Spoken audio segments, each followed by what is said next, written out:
Hello, folks. It's Darren Rogan here again. On today's show, we are actually going to start our real life app build. Yes, this is not just a tutorial to show you a feature or a function. We're going to do a full public build. So I'm starting with an empty project. You're going to see me start right off today, and then we're going to get into getting it started and then getting the Material UI project imported in so we can start to use it.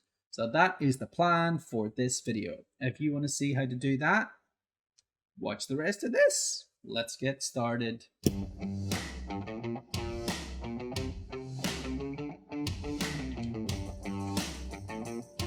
I have a green screen. Green screen! Now the problem with my green screen is my batteries are dead for the light for the green screen, so you can see a little bit behind me, but I don't have time to wait for these to charge up before I can turn the lights on. So it'll be better next time. Always improving. One of my beliefs is about continual improvement. Anyway, let's get into it. So today we're going to use the tool called Visual Studio Code, which is a free editor. This editor I quite like. I use it all the time. It's from Microsoft. It's not like a true IDE, an integrated development environment, but it is still all the rage. So I'm going to do all the cool kids do. Download yourself a free version of the editor. Now, I already have the editor installed, so I'm not going to go through that. Now, just to recap, we are going to be using Angular as the primary framework. I'm not going to go hugely into Angular. There's tons of projects, so I'm really going to talk about how I use it and go through it quickly. If it is something that you're looking for sort of more in-depth sort of beginner tutorials, I can show you where those are. I'm not sure there's a lot of value in me recreating those. But if you feel like you want me to go through a bit slowly, just let me know and I'll put it on the schedule and we'll get back to it. But for now, we're going to use Angular, but we're not going to use Angular directly. We're actually, because we want to run this in all of these, but I want to in particular focus on the mobile, because the mobile is where the primary use case is, because this is mostly a mobile phone app. I actually have an app on the App Store already, and this is an upgrade replacement of that application. So I quite like the Ionic platform. Now, Ionic is basically a web container running on the phone, which then allows me to run Angular. Now, this is basically just some plugins on top of Angular. Ionic used to be have a lot of its own custom stuff, and as you can see, Ionic itself actually supports Vue, and it supports React, and it supports Angular. But it started with Angular. It's got the most components have an Angular binding. Actually, the components from Ionic are pretty good. Not only are we using Ionic, but we're also going to be using Capacitor, which is done by Ionic, to write our application using a JavaScript framework and then style it using CSS.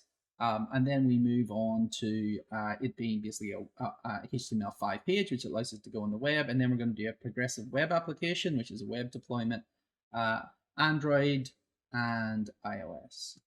So I already have these components connected up. So let's jump back over and start a new Ionic project. So it says start an app. They have like an app builder. If you're not technical, you might want to start with that, but let's just jump over to install, because we would look to install it for someone else. So there's a couple of install guides about what to do. So this is like install Ionic, use the bootstrapper to create your first project, and then go into that folder and then run it. Now, if you're not aware of how to use the command line, here is a terminal tutorial. And it goes through here in quite some detail about what it is on a Mac, on Windows, blah, blah, blah. Now, I'm not going to go through this because there's a very good blog here directly on their website to teach you about terminals. And if you don't know about terminals, the rest of this is just going to probably be a bit too fast. So maybe you want to go look at some other stuff. I already have Ionic installed, so we're going to go ahead and create a project. Now this is Ionic start using the bootstrapper. This is your name of your application, and then this is a recipe. If you want to think of it as a recipe, they call it something else, but I can't remember what it is.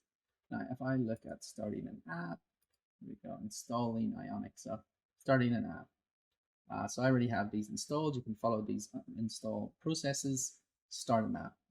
Creating an Ionic app and we made up a preempted templates. Okay, the three of the most common are blank, tabs, or side menu. Now I'm not going to use the side menu from Ionic. I'm planning on using the side menu in Angular Material, and we have a side menu in here, the side nav. So I'm going to use this side nav, this actual component, rather, and most of these components that you would have seen if you had seen the previous video, where I just went through the process. And because I'm going to use it, I'm going to go ahead and create a blank menu. Now, we could also go with a tab layout if we were doing just a phone. A bottom tab is a very common design pattern, and it makes a lot of sense to use that. And then the side menu is pretty good too. But because I'm using a different side menu, then I'm just going to go ahead and create the blank project. So let's go ahead and Ionic start. This will be called,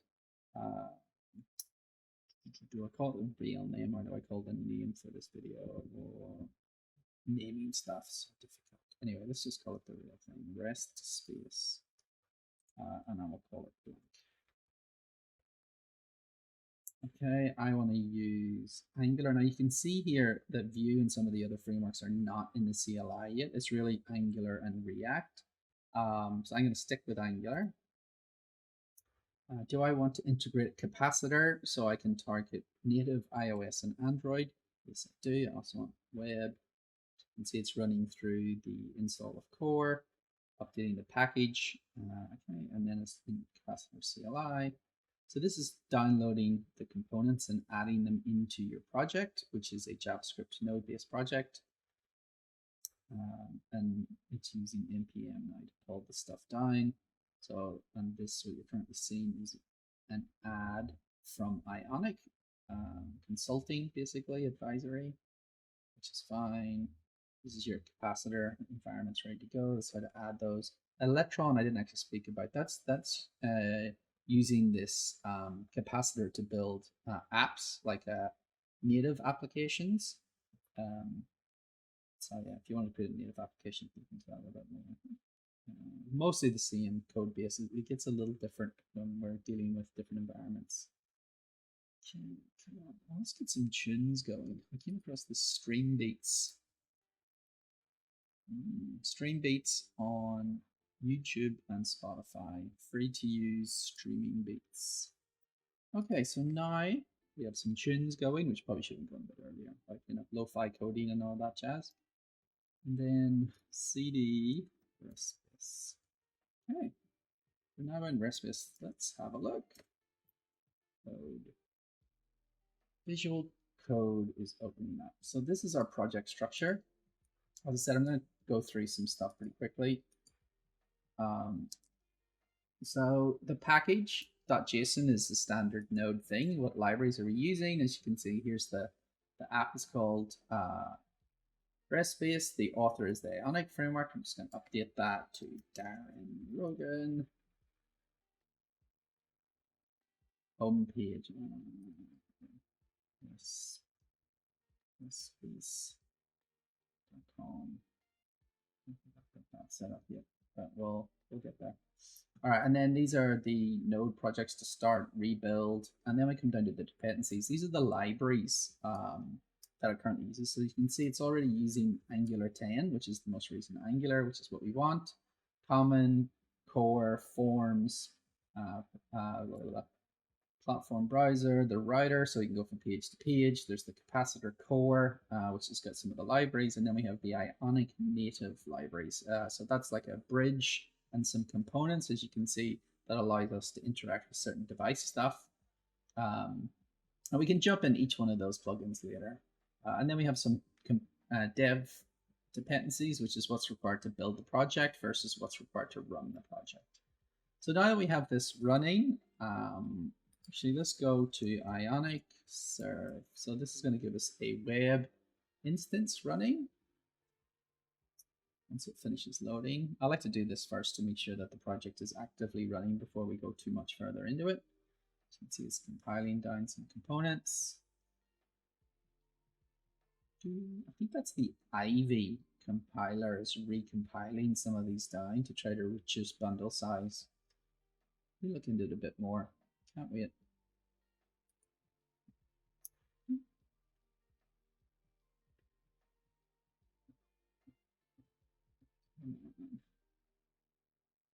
All right.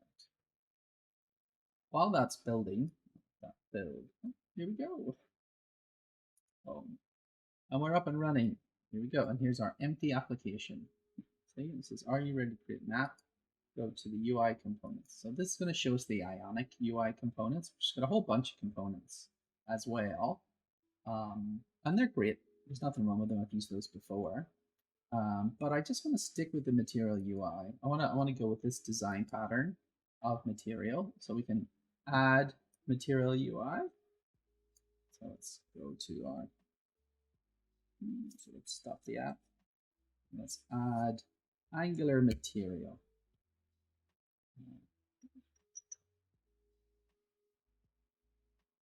And as you can see here, it's going to ask us a couple of things. So when you add material, it's going to add the component dev kit, which is some behaviors, the animation library, which is very useful for route-based animation when you go in and out of a page.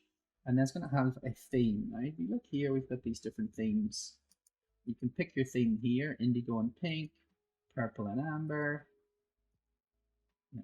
So these are just out of the box themes ready to go. Now you can create your own theme, and we'll go through that towards the end of the video, but we want to stay on 10. I'm thinking we go with the indigo. Okay, so let's go with indigo. Yeah, stick with the indigo. Do I want to use the typography? Yeah, I'll do. Browser animations, yes please. That's my updating my project. So as you can see, the material design components are here. If you want to look into them a little bit more, you can see they're open, available for Android, iOS, the web, and Flutter, which is a Google project written using the Dart language that cross compiles down. I believe they haven't went into huge detail about it, but you can see some of these are coming through. I hope that these get better and better. You can see some of these don't have all of the implementations yet, as the designers are going ahead of the implementers. But let's come back to the project. So okay, set up importing browser animation. Enable. Let's define this. No, we did that. So it's just saying what it's done. Okay, so it says that it added the dependencies in the package. It added the Roboto font. I quite like Roboto. Material design font pack as well, and a few other styles. Removes margins, set height 10%. Yep. So the next point is, if we actually want to start using these components, all right, let's say that we want to use, we normally want to put them in some sort of form. So let's say we're going to do let's just do the side nav to start with, actually. Now, it does have some semantics. Maybe I'm jumping too far ahead using semantics. Okay, let's just follow this one. So we want to bring in the slider. Okay, so out of all of the components, you can lazy load the different components by just loading that components module. Now, in doing this, only at this particular module, and a module normally encapsulates a page or set of pages on the web, if you want to think of it like that, then they're only going to load those, and you can set up these modules to lazy load, so it only actually loads these as it's using them, keeping sort of what's being loaded in the memory down. So let's just copy this, and we'll get something up on the screen today. All right, so what we need to do is we want to add this into the, go into Angular now. So in the app folder, we have the app.module. Now this is the top level bundle, module, bucket, whatever you want to call it, for the stuff that's here. So you can see we have Ionic modules, there's the splash screen being brought in, here's the app, there's the browser animations. I'd prefer to put these out onto separate lines. Hold on. It's easier to read, in my opinion, than one list. And we're going to add some in here too. So from here, it's saying we want to add the slider. So let's grab this slider, add that slider in, and add it into the imports. Okay, so here's the imports. Oops, did not mean to close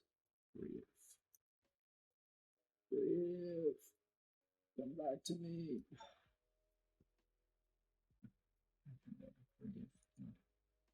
Alright, so we have the module. So that module can now be imported.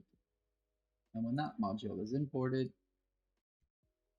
it is basically saying that it is then available for reference inside the components, the declarations, inside the stuff that's encapsulated in this module. Now the home has got its own module as well, as we can see. So if I want to use it in that page rather than this page, so if you look at this page is just a top level app within a router outlet. And this is probably the page that I put it in really. So maybe I should just take it out of there for now. So undo, and keep that a separate line, something like that. All right, so we'll just probably put it in the home. Now this is if we were trying to be the most efficient use, then we would only import the particular components that we want to use on an individual page. And that makes life a bit easier. And it keeps the file sizes down as we're not loading stuff we don't need. So now that I have added home writing, now I've added this component support into the import. So you can see there's the mat slide module, there's it imported, and we installed it, so we should be able to use it. Now we can go and add this slider into this page. So here is the title and here is the container content. So let's just drop it in after the UI. Okay. Now let's serve.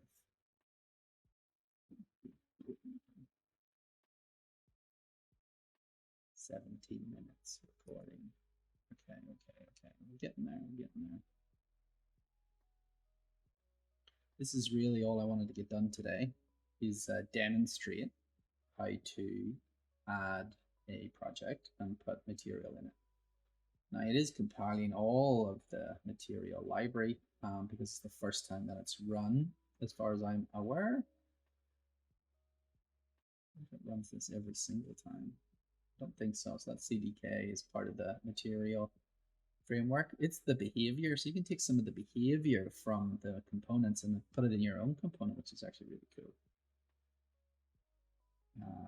That's what I quite like, the separation of and directives, where we can take functionality and have it and sort of drop it into components like mix-ins. But they all have benefits and negatives. Okay, so now we're starting. Okay, so that's wrong. Always something wrong, isn't it? Console mat slider verified that it's part of the module. Okay, did I run this?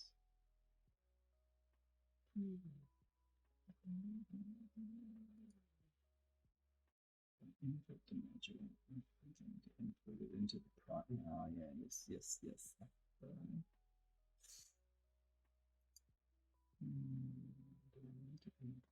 So it says here the slider is not known. So if it is a known component there, it's part of this module. If mat slider is a web component, then it needs to be added to the custom elements schema. So that mat slider is the let's just go here. Let's go to the slider.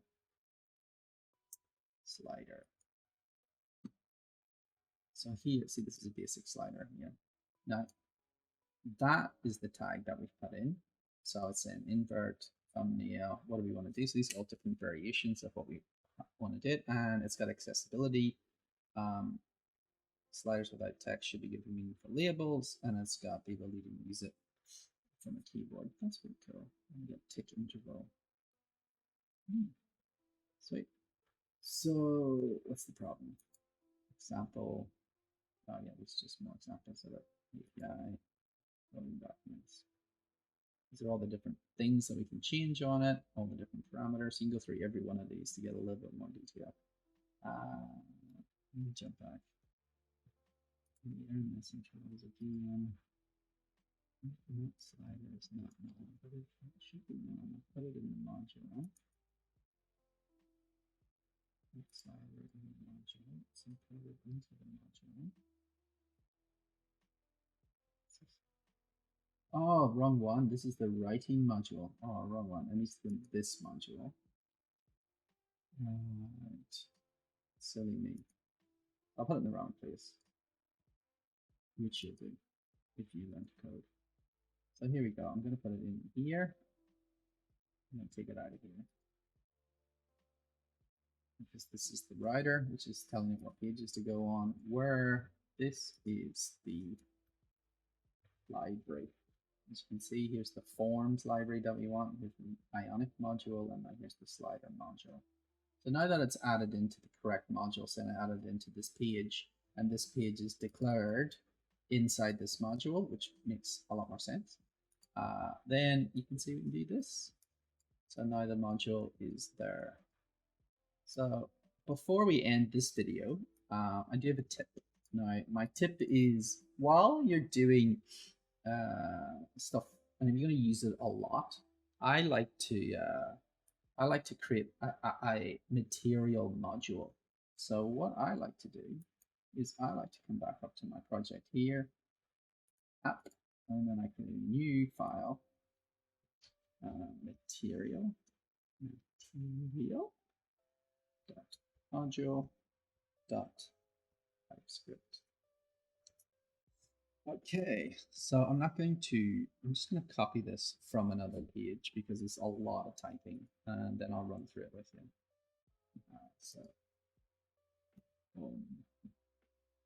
Okay, so what I've done is I've actually went through all of the bits that I need, and I've imported them one by one.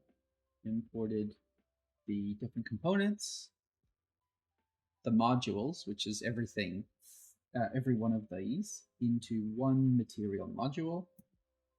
And in doing this, it means that the application has full access to it. Now, I am aware that this is not necessarily the best option. I know it also help if I spelled it right, which I just noticed. Let's slip up later. Material. Here we go. So I just find this to be very helpful. And I add in, see the divider, dialogues, date picker, steps, chips. I know I'm going to use most of these in some of my forms, so I think if I add them in now, it just makes life a little easier at this stage. And at a later stage, I might go through each of the components and pull out and just add them into those modules to create lazy loading. But for now, I like to just have that one big material while I'm doing this development phase and I'm not doing an optimization. So I might do that in the future for some optimized. It depends. On a mobile, it makes less impact because everything's sitting on the phone, but there is more being loaded into memory, so we don't necessarily want to do that. So now I've got the material UI module, just like any other module. That module is a bucket, and that bucket can be imported into other places, which is great. So the next thing we need to do is we need to look at where we want to import it. So the first place I would do is I would add it into the app. So I will import material module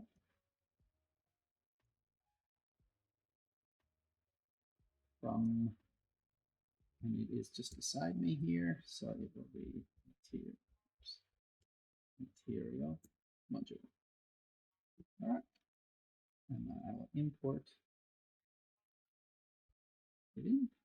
Now, if we look back in the material module again, just one sec, you'll see what I do is I import every one of these individual modules into one module, and it exports them. So it basically sucks them all in. So I have this one global module as I export them. So all I'm really doing is just grabbing them all together. Think of it like I'm just zipping them up into one, just to make life easier at the start. You don't have to do this. You can go through, pick one at a time. But for real app development, I find this process to be much easier because then I can just use any of them that I want. and then I can come back when I'm doing my performance improvement review, and then I'll start going through and moving these into modules into the bits that are lazy loaded. But for now, it just makes life a bit easier. I can also go back now to the home, and instead of importing the individual one, I can import the material. Oops. Undo. Oops, I was about to delete the wrong one. Material. Okay, let's just delete this. The guide's helping me too much. Material, module,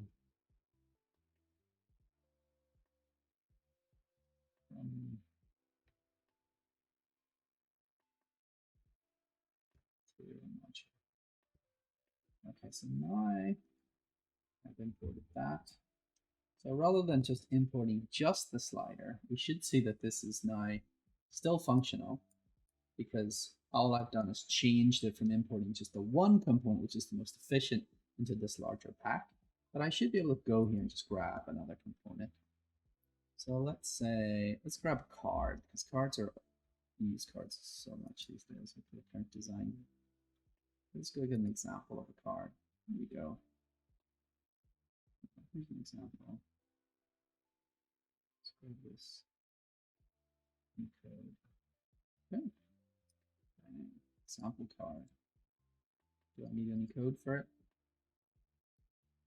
No, it doesn't look like it. Okay, so let's go into the home page, and after the slider, let's just paste that in for now. Okay. And this should rebuild because it was live reloading in the web. As you can see, this style is for the web. But if I flick over here, then I can then change it to an iPhone. And this is what we have now created on the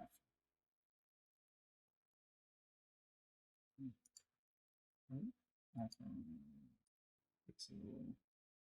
This header doesn't look right. Sometimes I find I have to refresh after doing it. There we go. So after switching, if it doesn't look right, just hit the refresh button, because sometimes it takes a while to kick in. And you can see this card here, and we have the other bit there. So let's just go back to iPhone 11. So I wouldn't say this is a great designed application, but we do have a functioning UI component. So just to recap, we have went through, I've explained to get visual code as the editor that we're using. We're using Angular as the primary framework for doing the work that we're looking for, but we're looking to use Ionic as it is more focused towards the types of environments that we're interested on, being primarily the mobile phone environments and secondarily the web, which is why then we've decided to use Ionic and Ionic with capacitor in the Angular syntax. Now, if you don't know these technologies, I like them. They're not necessarily, you don't have to use them. If you know React, you could do something very similar with React and modules and stuff. It's different. You'd have to use a different Material UI project, but I'm just saying this is just one way of doing it. Okay. So we've got our card. We have now we can actually use any of these components that are here. As you can see, imagine what we can build with the side nav, the toggles, inputs.